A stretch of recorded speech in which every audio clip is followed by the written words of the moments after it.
Student next हमारा topic है mainly periodic table of periodic tables. अब यहाँ पे हमने पढ़ना, पहले हमने न्यूलैंड और टोपियर पढ़ा, उन्होंने अपनी प्रॉपर्टीज़ दी, अपनी थ्योरीज दी जो फेल हुई। अब न्यूलैंड के रिजेक्शन के बाद बहुत से साइंटिस्ट आए जिन्होंने अपनी प्रॉपर्टीज़ को एटॉमिक मास से रिलेट करके उसको क्लासीफाई किया एलिमेंट्स को, जिसमें सबसे बड़ा योगदान जो आता है वो मेंडलीफ का आता है, रशियन केमिस्ट। उसने मेन कंट्रीब्यूशन दी है पीरियोडिक टेबल के इसमें क्लासिफिकेशन में। तो उसने भी एटॉमिक मास के बेस पे ही क्लासीफाई किया एलिमेंट्स को।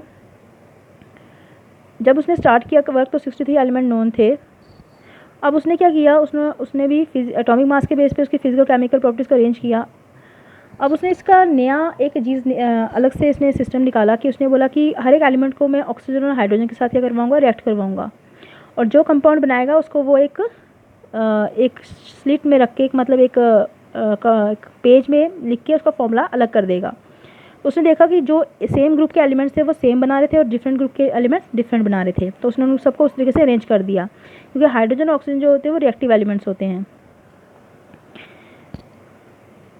तो उसके बाद उसने बताया कि जो वर्टिकल कॉलम्स हैं, वर्टिकल क्या हुआ है, जो बिल्कुल ऐसे होंगे सीधे, उन्हें बोलेंगे ग्रुप्स, और जो हॉरिजॉन्टल होंगे इस तरीके से वो होंगे पीरियड्स। तो ये उसने जो दिया हुआ है पीरियोडिक टेबल अपना दिया हुआ है। अब अचीवमेंट क्या है मैनली पीरियोडिक टेबल की, जब उसने डेवलप किया अपना पीरियोडिक टेबल तो उसने क्या किया, कुछ एलिमेंट्स में अब एटॉमिक मास के बेस पे उसने अरेंज किया, तो कुछ एलिमेंट में उसने एटॉमिक मास जो जिसका ज़्यादा था वो पहले डाल दिए। उसके बाद उसने क्या किया, कोबाल्ट जो था, जैसे कोबाल्ट को उसने क्या कर दिया, निकल से पहले डाल दिया, जो कि बाद में आता है। मैनलीफ ने कुछ गैप्स छोड़ दिए कि उसको लगा कि कुछ एलिमेंट जो है बाद में आएंगे, इसलिए उसने उसके लिए गैप छोड़ दिए, जो इका बोरॉन, इका एल्युमिनियम, इका सिलिकॉन नाम दिया, जो बाद में स्कैंडियम, गैलियम और जर्मेनियम थे। और उसे ये भी पता था कुछ एलिमेंट ऐसे होंगे जो बाद में डिस्कवर होंगे, जो इनर्ट हैं, जो जैसे नोबल गैसेस होती हैं, उसने उसके लिए जगह छोड़ दी। अब ये है कि ये नोबल गैसेस तब भी थी, मगर ये बहुत कम अमाउंट में एटमॉस्फेयर में थी और किसी से रिएक्ट नहीं करती थी, इसलिए हम इसलिए वो उसको क्लासीफाई नहीं कर पाया, ना ये इसको डिस्कवर हुए थे तब।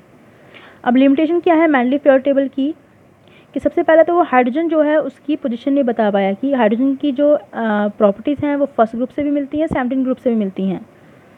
फर्स्ट ग्रुप को अल्कली मेटल बोलते हैं और 17 ग्रुप को हैलोजेंस, जैसे फ्लोरीन, क्लोरीन, ब्रोमीन, आयोडीन। दूसरा ये था कि वो on the other hand just like hydrogen की तरह हाइड्रोजन डायटोमिक फॉर्म में था, मतलब H2 फॉर्म ये थे तो वो Cl2 F2 फॉर्म में हैं, और मेटल नॉन मेटल के साथ रिएक्ट भी करता था। तो ये होगा किसका, इसलिए वो उसको पोजीशन नहीं दे पाया, किसको, हाइड्रोजन को फिक्स पोजीशन नहीं दे पाया। तो ये हो गया हमारा कौन सा, मैनलीफ पीरियोडिक टेबल।